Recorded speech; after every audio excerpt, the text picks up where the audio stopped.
Welcome back everyone to Bond Breakers and T-Test Preparations. MDCAT chemistry का हम thermochemistry का chapter discuss कर रहे थे और आज उस चैप्टर का हमारे पास लास्ट लेक्चर है। आज के इस लेक्चर में हमने दो बहुत इंपॉर्टेंट टॉपिक्स डिस्कस करने हैं, जिसमें से पहला हेसेस लॉ है और दूसरा आपके पास है बॉन्ड हेबर साइकिल। ये दोनों टॉपिक जो हैं वो MDCAT के लिहाज से काफ़ी इंपॉर्टेंस रखते हैं, लेकिन बच्चे इसको सही से पढ़ के नहीं जाते और थर्मोकेमिस्ट्री से इससे पिछला पिछला हिस्सा सही से पढ़ के चले जाते हैं और क्वेश्चन थर्मोकेमिस्ट्री या हेसेस लॉ से आ जाता है। काफ़ी दफ़ा ऐसा हो चुका है।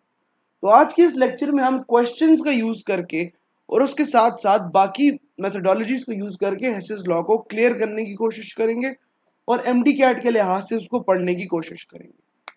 अब हेसेस लॉ स्टेट क्या करता है? हेसेस लॉ की स्टेटमेंट कहती है कि the enthalpy change in a chemical reaction is the same whether the reaction takes place in one step or in several steps. इस स्टेटमेंट की आपको समझ आएगी जब मैं आपको क्लियरली ये करा दूंगा इस एग्जाम्पल की मदद से। एग्जाम्पल मेरे पास क्या है? एग्जाम्पल मेरे पास एक हाइपोथेटिकल केमिकल रिएक्शन है जिसमें ए जो है आपके पास क्या हो रहा है, बी में कन्वर्ट हो रहा है। अब जो ए बी में कन्वर्ट हो रहा है, मैं कहता हूं यहां पर एंथैल्पी चेंज क्या है, डेल्टा एच। अच्छा, अब मैं कहता हूं कि एक और तरीके से भी ए बी में कन्वर्ट हो सकता है, लेकिन उसके लिए क्या होगा, उसके लिए पहले ए जो है वो इंटरमीडिएट सी में कन्वर्ट होगा और सी जो है वो फिर ए में कन्वर्ट होगा। अब ये पहले रिएक्शन की इंथैल्पी चेंज आपके पास डेल्टा H1 है और दूसरी इंथैल्पी चेंज आपके पास क्या है, डेल्टा H2 है। अब according to Hess's law, according to the law, Hess's law की बात हो रही है, आपके पास ये जो एंथैल्पी चेंज है ना पहले रिएक्शन की, ये इक्वल होगी delta H1 plus delta H2 की। क्यों? क्योंकि ए से आपके पास बी बन रहा था पहले रिएक्शन में और अब आपके पास ए से जो है वो बी ही बन रहा है, ए से जो है वो बी बन रहा है, लेकिन क्या एक मल्टी स्टेप रिएक्शन में, और पहले क्या बन रहा था, एक सिंगल स्टेप रिएक्शन में। क्या आपको ये बात समझ आ रही है?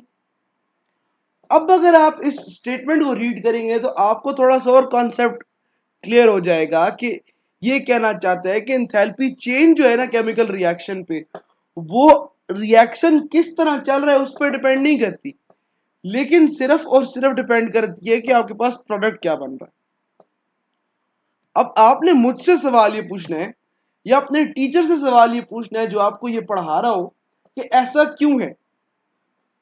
मेरे सेकंड लेक्चर में थर्मोकेमिस्ट्री के मैंने आपको बताया था कि कुछ जो स्टेट्स होती हैं, कुछ जो कंडीशंस होती हैं वो स्टेट डिपेंडेंट होती हैं, कुछ पार्ट डिपेंडेंट होती हैं। उनमें से इंथैल्पी के बारे में हमने पढ़ा था कि enthalpy is a state function. अच्छा, जिसको नहीं पता स्टेट फंक्शन पाथ फंक्शन में क्या फर्क होता है, मेरा सेकंड लेक्चर लाजमी देख ले ताकि उसको थर्मोकेमिस्ट्री की समझ आ जाए। और MDCAT के क्वेश्चंस सारे के सारे मैंने उसमें डिस्कस किए। अब स्टेट फंक्शन होने का मतलब यह है कि ये पाथ इंडिपेंडेंट है। अच्छा, ये पाथ इंडिपेंडेंट है तो इसका मतलब है कि enthalpy depends upon initial and final states slash value. Enthalpy जो है इनिशियल और फाइनल स्टेट्स पे डिपेंड करती है और डिपेंड नहीं करती किसी भी इंटरमीडिएट पे या पाथ पे। ठीक है, इतनी बात आपको समझ आ गई है। ये एग्जाम्पल से मैंने आपको समझाने की कोशिश की थी और अब मैंने उसको थोड़ा सा और एलैबोरेट कर दिया। MDCAT में आपके पास हेसेस लॉ का क्वेश्चन कैसे आता है, मैं आपको सारी थ्योरी तो पढ़ा दूं, लेकिन क्या फायदा जब आप क्वेश्चन ही ना कर सके। MDCAT में आपके पास इस तरह से सवाल आता है हेसेस लॉ के ऊपर। ये सवाल मेरी बुकलेट में से है जो कि मॉडल MCQs की बुकलेट है थर्मोकेमिस्ट्री में। लिंक आपको मैं डिस्क्रिप्शन में दे दूंगा, जिसमें मैंने जो है इजी मीडियम हार्ड तीनों कैटेगरीज के आपको थर्मोकेमिस्ट्री के क्वेश्चंस दिए अलॉन्ग विद सॉल्यूशन। ठीक है, जरूर जाए, फ्री में आप एक्सेस कर सकते हो उसको, कोई इशू नहीं है। अच्छा, अब क्वेश्चन यहां पर कहता है कि given the equation C plus 1/2 O2 gives CO, ठीक है, सही है। फिर कहते हैं CO plus 1/2 O2 gives CO2, ठीक है। C plus O2 gives CO2, ठीक है, मुझे समझ आ गई है, ठीक है, बिल्कुल ठीक है। अच्छा, अब वो ये कहता है कि जो सेकंड है उसकी इंथैल्पी चेंज -283 है और थर्ड की -393 है। अब क्वेश्चन को सॉल्व करने के लिए मैं क्या करता हूं, मैं इन तीनों इक्वेशंस को कुछ ना कुछ नाम दे देता हूं ताकि हम क्वेश्चन तो कम से कम सॉल्व कर सकें। इसको मैं दे देता हूं 1, इसको मैं दे देता हूं 2, इसको मैं दे देता हूं 3, ठीक है। अब हम क्या करते हैं, अब हम यहां पर यूज करते हैं हेसेस लॉ। अब अगर मैं पहली इक्वेशन देखूं तो वो C plus 1/2 O2 gives CO है, फिर CO plus 1/2 O2 gives CO2 है, और C प्लस O2 क्या है आपके पास, CO2 है, ठीक है। इतनी बात आपको समझ में आ रही है कि अगर मैं इस इक्वेशन नंबर 1 और इस इक्वेशन नंबर 2 को ऐड करूं तो ये इक्वेशन नंबर 3 के बराबर आएगा। कैसे आएगा सर, मैं क्या करता हूं, मैं इनको वाकई ऐड करके दिखाता हूं। ये सीओ से कैंसिल हो जाएगा, 1/2 O2, 1/2 O2 से प्लस होके 1 O2 बन जाएगा, और C यहां पर एज इट इज आ जाएगा। तो इसका मतलब है कि अगर मैं यहां पर इंथैल्पीज ऐड करूं 1 प्लस 2 की, आपके पास 3 आ जाएगा। अब आपको पता है कि 1 आपके पास क्या था, H इक्वल टू एक्स, 2 आपके पास क्या था, H इक्वल टू -283, और 3 आपके पास क्या था, H इक्वल टू -393। तो ये हो जाएगा x -283 equals to -393, x equals to -393 plus 283, x equals to -110 kilo joule per mole. तो इसका आंसर 110 किलो जूल पर मोल है। यहां पर ऑप्शन है, हाँ है ए ऑप्शन। तो इस तरह आपके पास क्वेश्चंस आते हैं किसके, इंथैल्पी चेंज के, और हेसेस लॉ के थ्रू आपने उनको कैलकुलेट करना होता है, ठीक है। मैं सोच रहा हूं आपको एक और क्वेश्चन भी करा दूं, लेकिन फिर वीडियो बहुत लंबी हो जाएगी। हमने यहां पर कुछ मजीद पॉइंट्स डिस्कस करने हैं हेसेस लॉ के बारे में। अब हेसेस लॉ हमने डिस्कस कर लिया क्या होता है, हेसेस लॉ हमने ये भी डिस्कस कर लिया क्वेश्चंस में कैसे यूज होता है। हेसेस लॉ हम ये भी डिस्कस कर लेते हैं आपके पास्ट पेपर्स में हेसेस लॉ का क्या क्वेश्चन आ चुका है। तो ज़ैब एमयू 2024 में काफी इजी क्वेश्चन आया था इससे रिलेटेड, हेसेस लॉ से रिलेटेड। वो क्वेश्चन ये था आपके पास कि आपके पास एक रिएक्शन दिया गया था, ठीक है, आपके पास एक रिएक्शन दिया गया था और आपने उस रिएक्शन को हेसेस लॉ की मदद से सॉल्व करना था। वो ऐसे था कि आपके पास ए जो है वो बी में कन्वर्ट हो रहा था, और ए जो है वो सी में कन्वर्ट हो रहा था, फिर डी में कन्वर्ट हो रहा था, और फिर बी डी में कन्वर्ट हो रहा था। इस तरह का आपके पास रिएक्शन दिया गया था। यहां पर आपके पास H1 दी गई थी, यहां पर आपके पास H2 दी गई थी, और यहां पर आपके पास H3 दी गई थी। इधर -540 लिखा था किलो जूल पर मोल, इधर आपके पास +200 किलो जूल पर मोल लिखा था, और H3 आपके पास -100 किलो जूल पर मोल लिखा था। और क्वेश्चन में आपके पास मांगा था डेल्टा H, ठीक है, क्वेश्चन में आपके पास मांगा था डेल्टा H। तो सारी बात ये थी इस क्वेश्चन की कि इसमें ना आपको फाइंड करना था डेल्टा H, और H1, H2, H3 आपके पास आपके क्वेश्चन में दिए गए थे। अब हमने इसको सॉल्व कैसे करना था, ए ऑप्शन आपके पास था -400, बी आपके पास था -600 सेम किलो जूल पर मोल, सी ऑप्शन आपके पास था -440 सेम, और डी ऑप्शन आपके पास था -640 किलो जूल पर मोल। तो ये क्वेश्चन आप लोग जरूर सॉल्व करें, वीडियो पॉज करें और इस क्वेश्चन को सॉल्व करने की कोशिश करें। जो कॉन्सेप्ट मैंने आपको पीछे देने की कोशिश की है पिछले क्वेश्चन में, उसको यहां इस्तेमाल करने की कोशिश करें। होपफुली आपने यहां पर सॉल्व करने की कोशिश की होगी। अब इसका सोल्यूशन देख लें। हमें पता है कि हेसेस लॉ कहता है delta H equal to H1 plus H2, क्या हो गया, H2 प्लस H3। अब डेल्टा एच है इक्वल टू -540 प्लस 200 -100 -100, तो ये कितना होगा, -640 प्लस 200 -440। बहुत इजी क्वेश्चन है ये, सी ऑप्शन। ये मैंने आपको कोई आम सवाल नहीं बताया, सजैव MU 24 का क्वेश्चन बताया, पास पेपर का क्वेश्चन है। अब जो नेक्स्ट चीज हमने डिस्कस करनी है वो एप्लीकेशन ऑफ हेसेस लॉ। अब एप्लीकेशन क्या है भाई, हमने हेसेस लॉ पढ़ लिया, क्वेश्चन सॉल्व कर लिए, पास पेपर के सवाल देख लिए, पूरी तरह हम तैयार है पेपर में सवाल सॉल्व करने के लिए। लेकिन आखिर पता तो चले भाई हेसेस लॉ हम पढ़ क्यों नहीं है। हेसेस लॉ हम पढ़ते हैं, हम पहला जो उससे एप्लीकेशन हमारी होती है वो होती है कि हम हीट ऑफ फॉर्मेशन को क्या कर सकते हैं, हम इनडायरेक्टली कैलकुलेट कर सकते हैं। ये आ गई पहली एप्लीकेशन। दूसरी एप्लीकेशन हम ये कर सकते हैं कि हम लैटिस एनर्जी को कैलकुलेट कर सकते हैं, लैटिस एनर्जी को कैलकुलेट कर सकते हैं।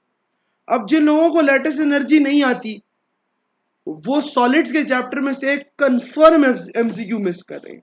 कंफर्म एमसीक्यू आता है लैटिस एनर्जी में से। मेरी प्लेलिस्ट में जाएं, लैटिस एनर्जी के ऊपर ट्रिक्स से भरा हुआ एक लेक्चर मैंने कराया है, और उसमें किसी भी कंपाउंड की लैटिस एनर्जी फाइंड करने का तरीका मैंने उसमें दिखाया है, लाजमी चेकआउट करें। Lattice energy of binary ionic compound find कर सकते हैं। अच्छा, और क्या कर सकते हैं हम, तीसरा है आप इंथैल्पी ऑफ कंबस्टन जो है, इंथैल्पी ऑफ कंबस्टन जो है उसको इनडायरेक्टली कैलकुलेट कर सकते। तो ये तीन वजूहात थी कि आप क्या करते थे, आप हेसेस लॉ पढ़ते थे और हेसेस लॉ से आप ये तीन चीजें फाइंड करते थे। ठीक है, अब जो आपने चौथी एप्लीकेशन पढ़नी है ना, वो है आपके पास बॉर्न हेबर साइकिल।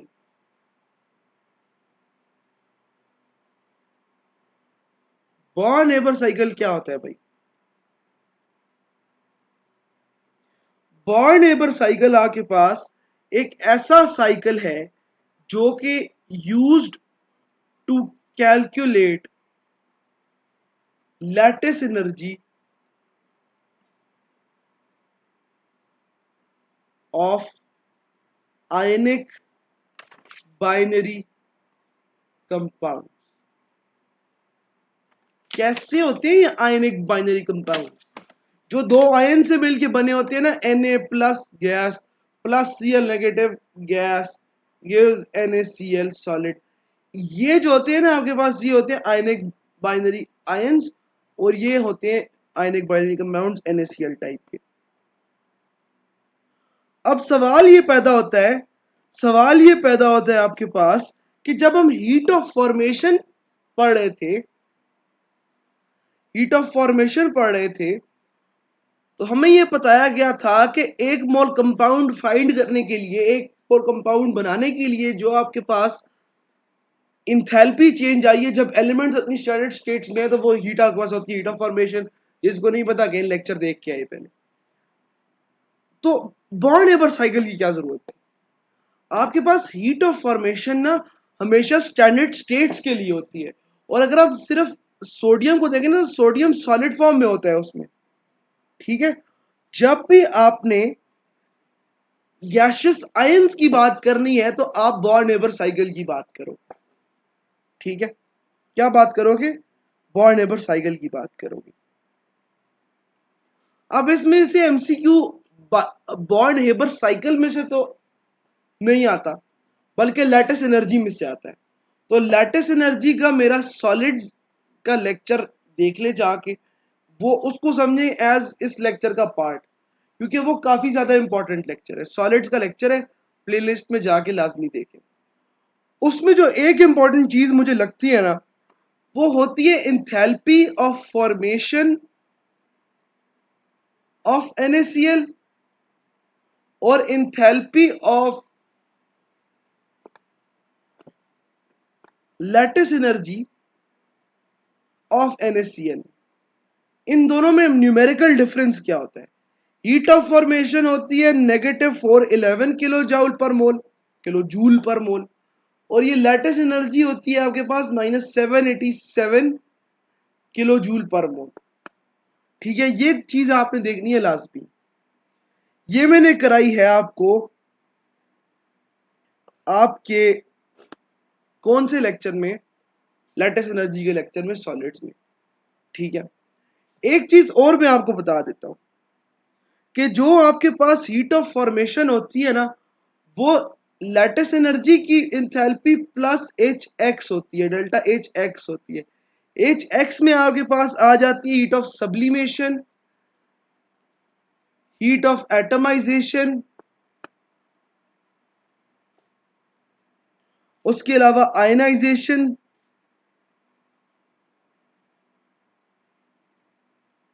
और इलेक्ट्रॉन एफिनिटी। तो delta H L E equals to H F minus delta H X. ये रीजन है आपके पास कि लैटिस एनर्जी की वैल्यू कम है और हीट ऑफ फॉर्मेशन की वैल्यू ज्यादा है। तो ये वेरी इंपॉर्टेंट पॉइंट था जो कि मैंने आपको बताना था। तो आपने दो चीजें करनी है इस लेक्चर के बाद जाके। पहली चीज, लैटिस एनर्जी का लेक्चर लाजमी लाजमी लाजमी देखना है। ठीक है, और दूसरी चीज आपने ये करनी है कि जो मैं डिस्क्रिप्शन में लिंक दे रहा हूं ना, उसमें मैं थर्मोकेमिस्ट्री के कुछ एमसीक्यूज दे रहा हूं।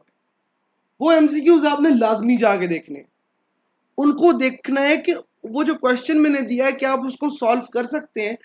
अगर नहीं सॉल्व कर सकते तो उनको सॉल्व करने की अप्रोच मैंने क्या यूज की है, ये लाजमी देखना है आपने, जो मैं पीडीएफ देख रहा हूं उनकी जाके। इसी तरह मैं सारे चैप्टर्स के एमसीक्यूज कंबाइन करूंगा और इंशाल्लाह ताला एक पीडीएफ बना के आपको दूंगा। तो फिलहाल थर्मोकेमिस्ट्री में जाके देखें और फिर मुझे उसका फीडबैक दें। मैं चाहता हूं कि आप मेरे सारे प्लेलिस्ट में जो थर्मोकेमिस्ट्री के लेक्चर्स हैं उनको देखें, फिर उसके बाद कोई एक प्रैक्टिस बुक उठा के उसमें से थर्मोकेमिस्ट्री के क्वेश्चन सॉल्व करने की कोशिश करें। अगर कोई क्वेश्चन सॉल्व नहीं होता तो मुझे बताएं कि इस टॉपिक का मैंने लेक्चर देखा था लेकिन फिर भी ये क्वेश्चन सॉल्व नहीं हुआ, फिर मैं आपकी इस क्वेरी को इंशाल्लाह जरूर एड्रेस करूंगा।